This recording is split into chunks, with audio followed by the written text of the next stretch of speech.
और लखनऊ की ये सीधी तस्वीर इस वक्त आपके सामने मौजूद है, जो बताने के लिए काफी है कि किस तरह से कानून व्यवस्था इस वक्त और ज्यादा अलर्ट मोड पर आ गई है। फ्लैग मार्च यहां पर पुलिसकर्मियों का इस वक्त आप देख रहे हैं, सुरक्षा के जवानों को अलर्ट मोड पर कर दिया गया है। यानी कि पूरे उत्तर प्रदेश में धारा 144 तो लागू हो गई है। फ्लैग मार्च के जरिए यहां पर यह भी संदेश दिया जाता है, मौके को यह भी तलाशा जाता है कि कहीं किसी भी तरह से कुछ भी संदिग्ध नहीं होना चाहिए, किसी भी तरह से कोई अफवाहों का हिस्सा नहीं बनना चाहिए, शांति व्यवस्था में किसी तरह का खलल नहीं करना चाहिए। और अब देखिए फ्लैग मार्च की ये तस्वीरें लखनऊ से सामने आ रही है, यानी कि उत्तर प्रदेश की राजधानी लखनऊ भी अब अलर्ट मोड पर पूरी तरह से यहाँ पर आ गया है। बाकी राज्यों में भी खासतौर से जो संवेदनशील इलाके होते हैं वहां भी किसी तरह से माहौल बिगड़े ना, शांति व्यवस्था कायम रखी जाए, इसी तरह से फ्लैग मार्च यहाँ पर हो रहे होंगे। और साथ ही साथ ये भी बता दें कि अब हर जो इलाके हैं, जो जिले हैं, उनके जो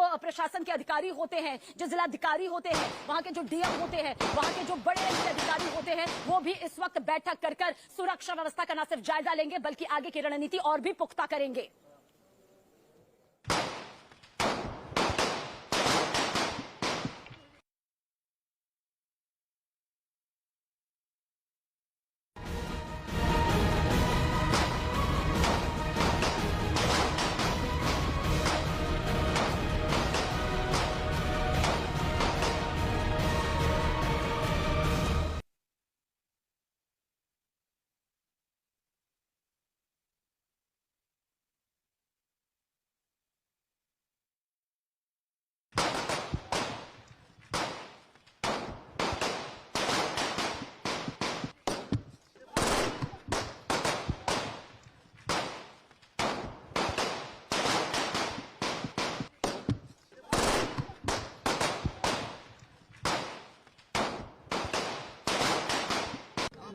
क्या कहना आप? कुछ कहना चाहिए?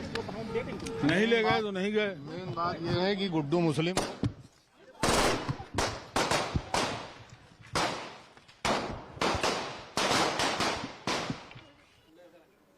तो आप देखिए किस तरह से ये गोलियों की जो गूंज आपको सुनाई दे रही है, ये जो तड़तड़ाहट यहाँ पर आपको सुनाई दे रही है और साथ ही इस वीडियो में दिखाई भी दे रही है, उसको देखकर आप संभल जाइएगा। हर उस शख्स को यहाँ पर संभलने की जरूरत है जो या तो अपराधी प्रवृत्ति का होता है या फिर अपराध को देखकर अपराधी यहाँ पर बन जाता है, क्योंकि ये दोनों ही सूरत सरासर गलत यहाँ पर होते हैं। फैसले यहाँ पर अब राज्य सरकार के जरिए लिए जा रहे हैं। फ्लैग मार्च अब किया जा रहा है। सुरक्षा व्यवस्था को लेकर अब पूरी तरह से जो अलर्ट मोड पर पुलिस प्रशासन है और जिला प्रशासन है, हर कोई यहाँ पर आ गया है, क्योंकि अब जिला स्तरीय भी यहाँ पर अब जो बैठक होती है वो फौरन ऐसी घटनाओं के बाद शुरू हो जाती है, क्योंकि हर जगह संवेदनशील और अति संवेदनशील इलाकों में और ज्यादा पैनी निगाह बनाकर रखना, पैनी तरीके से वहां पर कार्रवाई करना, वहां पर फ्लैग मार्च करना बेहद जरूरी हो जाता है। इसीलिए राज्य सरकार अपनी तरफ से तो फैसला ले ही चुकी है कि धारा 144 पूरे प्रदेश में लागू कर दी जाए। 17 पुलिसकर्मियों को तो सस्पेंड कर दिया गया है, लेकिन इसकी आंच जो है वो बाकी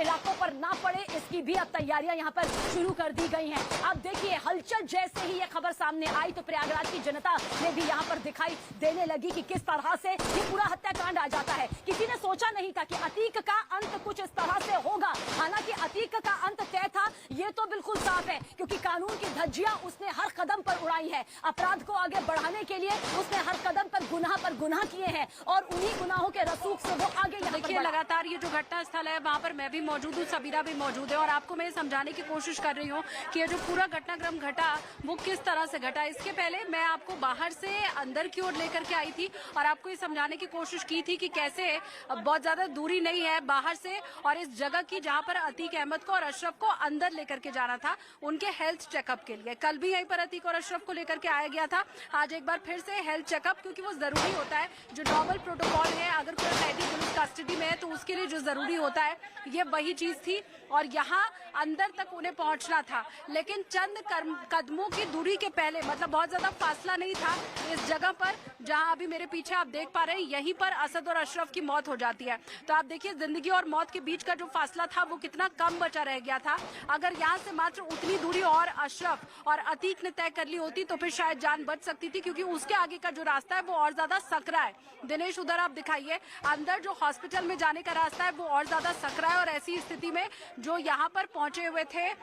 गोलीबाज और यहाँ पर जो पहुंचे हुए थे इस हत्याकांड को अंजाम देने के लिए आरोपी वो फिर शायद वहां नहीं मार पाते। तो जिंदगी और मौत के बीच का जो फासला था अतीक और अशरफ का, वो मात्र इतना ही 10 से 20 मीटर का रह गया था और इतने में ही अतीक ने इसी जगह पर तड़प तड़प कर